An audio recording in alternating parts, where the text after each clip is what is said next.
You're not tired. You are disconnected. Disconnected from yourself is when you're feeling disconnected from life. Feeling disconnected from life is more common than many realize. It's simple and it's easy to mistake this feeling of tiredness, of burnout, but often it's rooted in a deeper sense of disconnection from emotions, your surroundings, even your purpose.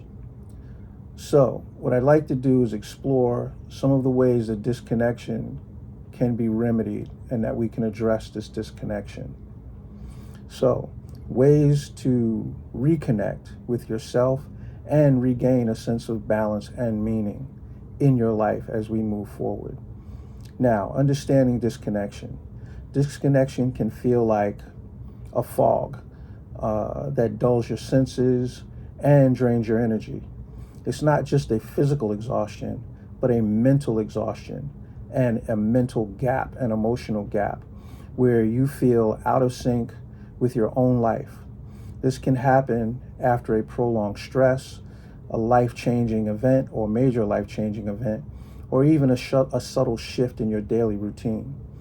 Recognizing disconnection is the first step. You might notice that you have a lack of emotion or interest in activities that used to bring you joy.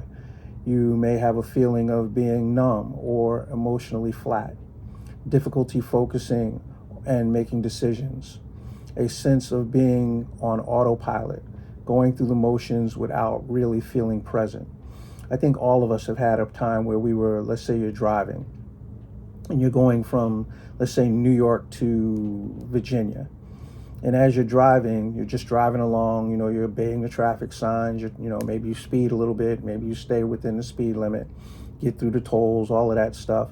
But then when you get to your location, you don't even realize how you got there. That's autopilot.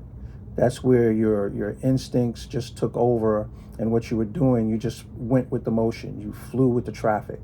That's what I mean by autopilot. Anyway, these signs can suggest that your mind and or body is signaling a need for reconnection. Why you're not just tired. Feeling drained. It's an attempt, or sometimes what we have to do is we have to look at it as attempting to think to reset alone, because reset alone is not going to fix it.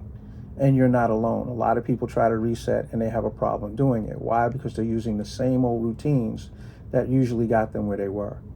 But rest can address the physical fatigue, but not the emotional and or spiritual disconnection. You might sleep well, but still wake up feeling empty, detached. Now, disconnection often comes from a habit of neglecting your inner self, neglecting your inner needs, the things that you need to move forward. Let's say I give you an example. Busyness without meaningful engagement can leave you feeling hollow. Or if your daily life lacks alignment with your values, you might feel that disconnection. You might feel as though everything seems fine on the outside or on the surface, but it's not fine on the inside. Understanding can help shift your focus from just resetting to actively reconnecting with yourself. So let's look at the principles. Principal steps to reconnect. Reconnecting requires a intentional effort that nurtures your body and your spirit. So here are some effective strategies that you may find helpful. 1, slow down and create space. Busy schedules leave no room for self-reflection. Carve out quiet moments daily to pause and check in with yourself. Now, mind you, this could be sitting quietly for 5 minutes and focusing on your breath. It could be taking a slow walk without distractions. It could be journaling through your thoughts and feelings. there's a method or a myriad of different things that you can do.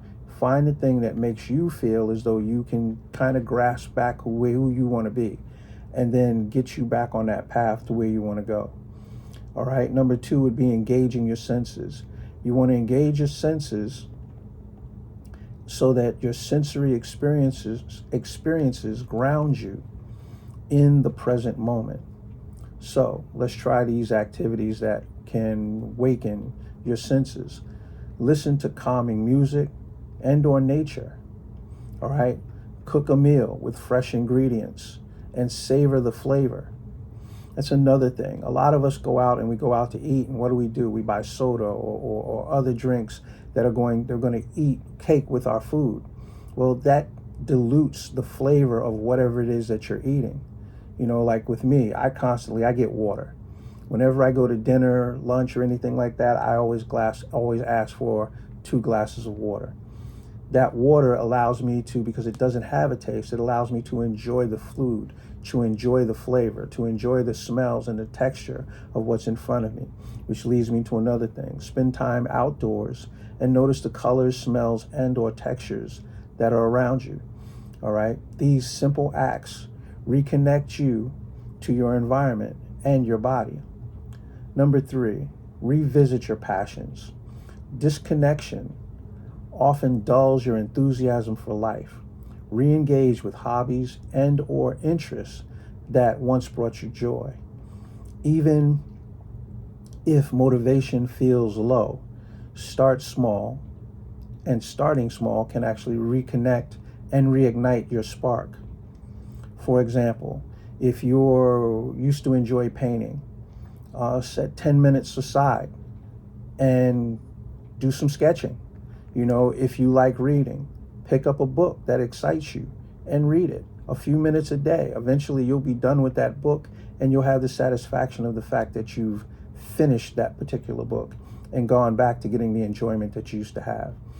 These moments and these reminders are reminders, and it reminds you of what matters to you. Next, it would be number 4 would be reconnecting with others mindfully. Isolation can deepen disconnection.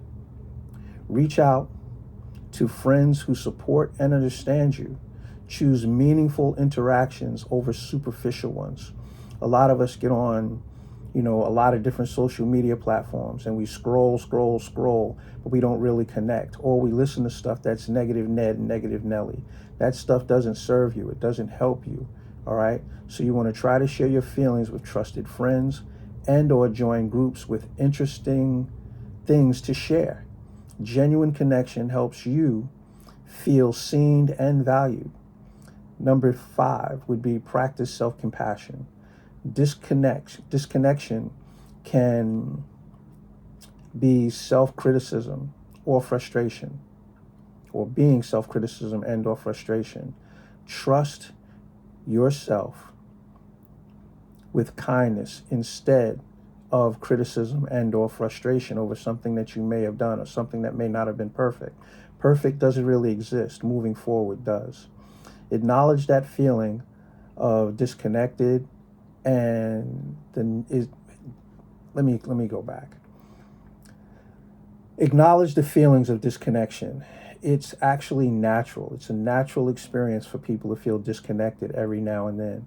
All right. It's not personal. It's just a human experience.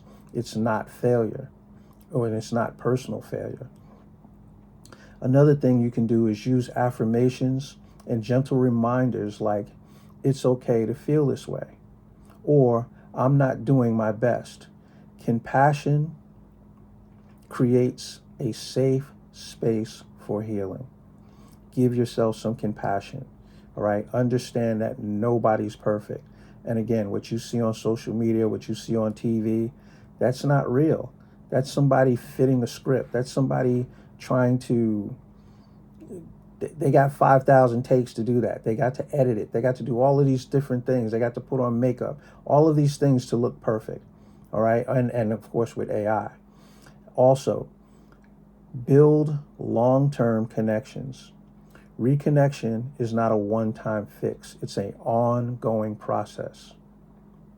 To maintain it, you have to set regular check-ins with yourself and assess how you feel.